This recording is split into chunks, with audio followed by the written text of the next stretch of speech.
ಅಲ್ಲ, ಯೂಟ್ಯೂಬಲ್ಲಿ ಇವಾಗ ದುಡ್ಡು ಮಾಡ್ತಾ ಇರ್ತೀರಾ, ಇದ್ದಕ್ಕಿದ್ದಂಗೆ ನಿಮ್ಮ ಚಾನಲ್ ಡಿಮಾನಿಟೈಸ್ ಮಾಡಿಬಿಟ್ಟು ಈ ಥರ suspended due to related channel ಅಂತ ಕೊಟ್ಟರೆ ಏನು ಮಾಡೋದು? ಯಾರನ್ನು ಕೇಳೋದು, ಎಲ್ಲಿ ಹೋಗಿ ನಿಂತ್ಕೊಳ್ಳೋದು? ಸೊ ತುಂಬ ಜನಕ್ಕೆ ಈ ಥರದೊಂದು ಪ್ರಾಬ್ಲಮ್ ಆಗ್ತಾಯಿದೆ. ಅದರಲ್ಲೂ ಕೂಡ ಯೂಟ್ಯೂಬಲ್ಲಿ 1, 2, 3, 4, 5 ಚಾನಲು ಈ ಥರ ಜಾಸ್ತಿ ಚಾನಲ್ ಇಟ್ಕೊಂಡಿರೋರಿಗೆ ತುಂಬ ಸಮಸ್ಯೆ ಆಗ್ತಾಯಿದೆ. ಯಾಕೆ ಸಮಸ್ಯೆ ಆಗ್ತಾಯಿದೆ, ಯಾಕೆ ಇದು ಬರ್ತಾಯಿದೆ, ಎಲ್ಲವನ್ನೂ ಕೂಡ ಹೇಳ್ತೀನಿ. ವಿಡಿಯೋನ ಪೂರ್ತಿ ನೋಡಿ ಗೈಸ್, ತುಂಬ ಇಂಪಾರ್ಟೆಂಟ್ ವಿಡಿಯೋ. ಯಾಕೆ ಅಂತಂದರೆ ಚೆನ್ನಾಗಿ ದುಡ್ಡು ಮಾಡ್ತಾ ಇರೋರಿಗೂ ಕೂಡ ಸಡನ್ನಾಗಿ ಬರ್ಬೋದು, ಆಯಿತಾ, ಈ ಥರದೊಂದು ಇಶ್ಯೂ. ಇದು ಬಂದರೆ ಇನ್ನು ಮುಂದೆ ನೀವು ದುಡ್ಡು ಮಾಡೋಕ್ಕಾಗಲ್ಲ. ಏನು ಎಲ್ಲವನ್ನು ಕೂಡ ನೋಡೋಣ. ಸಬ್ಸ್ಕ್ರೈಬ್ ಮಾಡೋದು ನೋಡ್ತಾ ಇರೋರು ಸಬ್ಸ್ಕ್ರೈಬ್ ಮಾಡಿಕೊಡಿ.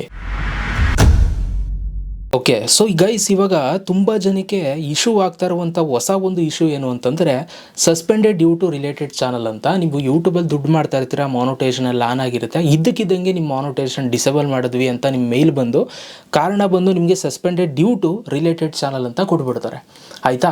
ಸೊ ಈ ಥರ ಬಂತು ಅಂತಂದರೆ ಸ್ವಲ್ಪ ಡೇಂಜರ್ ಅಂತಲೇ. ಯಾಕೆ ಅಂತಂದರೆ ಫಸ್ಟು ಇದನ್ನು ಎಕ್ಸ್ಪ್ಲೇನ್ ಮಾಡ್ತೀನಿ, ಅದು ಯಾಕೆ ಬರುತ್ತೆ ಅಂತ ನೋಡಿ. ಈಗ ತುಂಬ ಜನದ ಹತ್ರ ತುಂಬ ಚಾನಲ್ಸ್ಗಳಿರ್ತವೆ. ಅಂದರೆ ಈಗ ಒಂದು ಯೂಟ್ಯೂಬರ್ ಹತ್ರ ನೀವು ಸುಮ್ಮನೆ ಲೆಕ್ಕಾಚಾರ ಮಾಡಿ ನೋಡ್ತು ಅಂತಂದರೆ ಮಿನಿಮಮ್ ಇಲ್ಲ ಅಂದರೂ ಕೂಡ ಒಂದು 4+ ಯೂಟ್ಯೂಬ್ ಚಾನಲ್ಗಳು ಇರುತ್ತೆ, ಆಯಿತಾ. ಸೊ ಇದು ಒಂದು ಯೂಟ್ಯೂಬರ್ ಇಟ್ಕೊಂಡಿರ್ತಾರೆ ಆ ಥರ. ಅಂದರೆ ಸುಮ್ಮನೆ ಕೆಲವೊಂದು ವೀಡಿಯೋಸ್ಗಳು ನೋಡೋಕ್ಕೆ ಇಟ್ಕೊಂಡಿರ್ಬೋದು, ಕೆಲವರು ಇನ್ನೊಂದು ಎಕ್ಸ್ಟ್ರಾ ಚಾನಲ್ಸ್ಗಳನ್ನ ಮಾಡ್ಕೊಂಡಿರ್ಬೋದು. ಈ ಥರ ಒಟ್ಟಿನಲ್ಲಿ ಒಂದಷ್ಟು ಚಾನಲ್ಸ್ಗಳಿರ್ತವೆ. ನಿಮಗೆ ಗೊತ್ತಿರಲ್ಲ, ಒಂದಷ್ಟು ಚಾನಲ್ ಮಾಡಿರ್ತೀರ. ಈಗ ನೋಡಿ, ಒಂದು 2, 3, 4 ಚಾನಲ್ ಮಾಡಿರ್ತೀರ ಅಂತ ಅನ್ಕೊಳ್ಳಿ, ಆಯಿತಾ. ಈಗ 2026 ಹೋಗ್ತಾ ಇದೆ. 2026ರಲ್ಲಿ ಅಟ್ ಪ್ರೆಸೆಂಟ್ ಇವಾಗ ಯಾವುದೋ ಚಾನಲ್ ಮಾಡ್ತಾ ಇರ್ತೀರ. ಈಗ ಎಕ್ಸಾಂಪಲ್ ಈ ಚಾನಲ್ ಮಾಡ್ತಾ ಇದ್ದೀರಾ ಅಂತ ಅಂದ್ಕೊಳ್ಳಿ.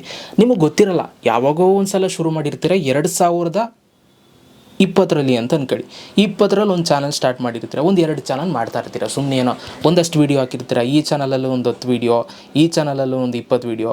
ಈಗ ಹೊಸ್ದಾಗಿ ಚೆನ್ನಾಗಿ ಹಾಕ್ಕೊಂಡು ಒಂದು 100 ವೀಡಿಯೋ, 300 ವೀಡಿಯೋ ಈ ಥರ ಹಾಕ್ಕೊಂಡು ಹೋಗ್ತಾ ಇರ್ತೀರ ಅಂತ ಅಂದ್ಕೊಳ್ಳಿ, ಆಯಿತಾ. ಸೊ ಈಗ ನಿಮಗೆ 2020ರಲ್ಲಿ ಕ್ರಿಯೇಟ್ ಮಾಡಿರುವಂಥ ಚಾನಲ್ಲು ನಿಮಗೆ ಮರ್ತೇ ಹೋಗಿರುತ್ತೆ ಯಾವ ಚಾನಲ್ ಮಾಡಿದ್ರಿ ಅಂತ. ಸೊ ವೀಡಿಯೋಸ್ಗಳು ಹಾಕೋದು ಕೂಡ ಬಿಟ್ಬಿಟ್ಟಿರ್ತೀರ ಅಂತ ಅಂದ್ಕೊಳ್ಳಿ. ಈಗ 2026ರಲ್ಲಿ ನಿಮಗೆ ಯಾವುದೋ ಒಂದು ಚಾನಲ್ಲು ಕೈ ಹಿಡಿಯುತ್ತೆ, ಅದರಲ್ಲಿ ನಿಮಗೆ ತುಂಬ ಸಬ್ಸ್ಕ್ರೈಬರ್ಸ್ ಬರ್ತಾರೆ ಅಂತ ಅಂದ್ಕೊಳ್ಳಿ. ಸಬ್ಸ್ಕ್ರೈಬರ್ಸ್ ಬಂದಮೇಲೆ ನೀವು ಅದರಲ್ಲೇ ವೀಡಿಯೋಸ್ ಹಾಕೊಂಡು ಹೋಗ್ತೀರಾ, ಅದರಲ್ಲಿ ನೀವು ಮಾನಿಟೈಸೇಷನ್ ಆನ್ ಮಾಡಿಕೊಂಡು ಯೂಟ್ಯೂಬಲ್ಲಿ ದುಡ್ಡನ್ನು ಮಾಡ್ತಾ ಇರ್ತೀರಾ ಅಂತ ಅಂದ್ಕೊಳ್ಳಿ, ಆಯಿತಾ. ಸಡನ್ನಾಗಿ ನಿಮಗೆ ಇದಕ್ಕೆ suspended due to related channel ಅಂತ ಬಂದ್ಬಿಡುತ್ತೆ. ಯಾಕೆ ಬರುತ್ತೆ ಅಂತಂದರೆ ಇಲ್ಲಿ ನೀವು ಹಳೇ ಚಾನಲ್ ಮಾಡಿರ್ತೀರ ನೋಡಿ, ಅದಕ್ಕೇನಾದರೂ ಮಾನಿಟೈಸೇಷನ್ ಅದಕ್ಕೇನಾದರೂ ಡಿಸೇಬಲ್ ಮಾಡಿದರೆ ಯೂಟ್ಯೂಬರು, ಆಯಿತಾ, ಅಥವಾ ರಿಮೂವ್ ಮಾಡಿದರೆ, ನೀವು ಮಾನಿಟೈಸೇಷನ್ಗೆ ಅಪ್ಲೈ ಮಾಡಿರ್ತೀರ, ಅದು ರಿಜೆಕ್ಟ್ ಆಗಿ ಅಥವಾ ಇನ್ನೊಂದಾಗಿ ಸೊ ಏನೋ ಇಶ್ಯೂ ಬಂದಿತ್ತು ಅಂತಂದರೆ, ಸೊ ನಿಮಗೆ ಹಳೇ ಚಾನಲ್ಗೆ ಆಗಿರುವಂಥ ಸಮಸ್ಯೆನ ಅದರಿಂದ ಈಗ ಹೊಸ ಚಾನಲ್ ನೀವು ಮಾಡ್ತಾಯಿದ್ದೀರಾ ನೋಡಿ, ಅದರಲ್ಲೂ ಕೂಡ ಸಮಸ್ಯೆ ಆಗುತ್ತೆ, ಆಯಿತಾ. ಅದಕ್ಕೇ ನಿಮಗೆ suspended due to related channel ಅಂತ ಬರುತ್ತೆ. ಅಂದರೆ ಈಗ ಹಂಗಾದ್ರೆ ಈಗ ನಿಮ್ಮದು ಒಂದು ಚಾನಲ್ ಹೋಗ್ಬಿಟ್ರೆ ಮಾನಿಟೈಸೇಷನ್ನು ಬೇರೆ ಚಾನಲ್ ಮಾಡೋಕ್ಕೆ ಆಗಲ್ವಾ ಅಂತಂದರೆ ಖಂಡಿತವಾಗ್ಲೂ ಮಾಡೋಕ್ಕಾಗಲ್ಲ. ಇದೇ ತುಂಬ ಸ್ಟ್ರಿಕ್ಟ್ ರೂಲ್ಸ್ ಇರುವಂಥದ್ದು ಇವಾಗ, ಆಯಿತಾ. ಈಗ ಹೆಂಗಪ್ಪ ಫೈಂಡ್ ಔಟ್ ಮಾಡ್ತಾರೆ? ಈಗ ನಮ್ದು ಯಾವುದೋ ಚಾನಲ್ ಮಾಡಿದ್ದೆ ಬ್ರೋ, ನಂಗೆ ನೆನಪೇ ಇಲ್ಲ ಅಂತಂದರೆ, ಸೊ ನೆನಪಿಲ್ಲ ಅಂತಂದರೆ ಇವ್ರು ನೆನಪು ಮಾಡ್ತಾರೆ, ಆಯಿತಾ. ಹೆಂಗೆ ಮಾಡ್ತಾರೆ ಅಂತಂದರೆ, ಈಗ ಇವರು ಯೂಟ್ಯೂಬಲ್ಲಿ ಏನು ಮಾಡವ್ರೆ, ಆರ್ಟಿಫಿಷಿಯಲ್ ಇಂಟೆಲಿಜೆನ್ಸ್ನ ಆ್ಯಡ್ ಮಾಡಿಬಿಟ್ಟವ್ರೆ. ಇದರಿಂದ ಏನಾಗುತ್ತೆ, ಸೊ ನೀವು ಯಾವುದಾದ್ರೂ ಒಂದು ಚಾನಲ್ ಮಾಡಿರ್ತೀರಾ, ನಿಮ್ಮದು ವಾಯ್ಸ್ ಅಥವಾ ನಿಮ್ಮ ಫೇಸ್ ತೋರಿಸಿದ್ದೀರಾ ಅಂತಂದರೆ, ಸೊ ಆಟೋಮೆಟಿಕಲಿ ಅಲ್ಲಿ ತೆಗೆದು ಮುಂದಕ್ಕೆ ಇಟ್ಟುಬಿಡುತ್ತೆ, ಈ ಚಾನಲ್ ಈ ಥರದವ್ರು ಮಾಡೋರು ಆಲ್ರೆಡಿ ಅಂತ. ಆ ಚಾನಲಲ್ಲಿ ಏನಾದರೂ ಮಿಸ್ಟೇಕ್ ಇದೆ ಅಂತಂದರೆ ಆ ಚಾನಲಿಂದ ನಿಮ್ಗೆ ಈ ಚಾನಲ್ಗೆ ನೋಟಿಫಿಕೇಷನ್ನ ಕಳಿಸಿ, ಸೊ ನಿಮ್ಮದು ಈ ಚಾನಲ್ ಮಾನಿಟೈಸೇಷನ್ ಇದಾಗುತ್ತೆ, ಸಸ್ಪೆಂಡ್ ಆಗುತ್ತೆ. ಓಕೆ, ಸೊ ಈ ಥರ ಆಗುತ್ತೆ.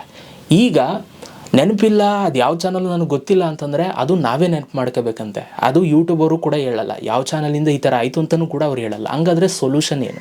ಸೊಲ್ಯೂಷನ್ ತುಂಬ ಸಿಂಪಲ್ಲು. ನಾನು ಆವಾಗಲೇ ಹೇಳ್ದಂಗೆ, ನಿಮಗೆ ಯಾವ ಚಾನಲ್ನಿಂದ ಸಮಸ್ಯೆ ಆಗಿದೆಯೋ ಆ ಚಾನಲ್ನ ನೀವು ಹುಡುಕಿ ಆ ಒಂದು ಚಾನಲ್ ಮಾನಿಟೈಸೇಷನ್ನ ನೀವು ಸರಿ ಮಾಡಿಕೊಂಡ್ರೆ ನಿಮಗೆ ಮಿಕ್ಕಿದಂಥ ಇನ್ನೊಂದು 2, 3, 4 ಚಾನಲ್ ಏನು ಕ್ರಿಯೇಟ್ ಮಾಡಿರ್ತೀರ ಎಲ್ಲ ಚಾನಲ್ದು ಕೂಡ ಪ್ರಾಬ್ಲಮ್ ಸಾಲ್ವ್ ಆಗುತ್ತೆ. ಎಲ್ಲಿ ತನಕ ಈ ಫಸ್ಟ್ ಚಾನಲ್ ಸ್ಟಾರ್ಟಿಂಗ್ ಯಾವುದು ಪ್ರಾಬ್ಲಮ್ ಆಗಿರುತ್ತೆ ಅದನ್ನು ಸರಿ ಮಾಡಲ್ವೋ ಅಲ್ಲಿ ತನಕ ಇದು ಸರಿಯಾಗಲ್ಲ. ಒಂಥರ ಯೂಟ್ಯೂಬ್ ಮಾಡೋದು ಕೂಡ ವೇಸ್ಟು, ಆ ಥರ.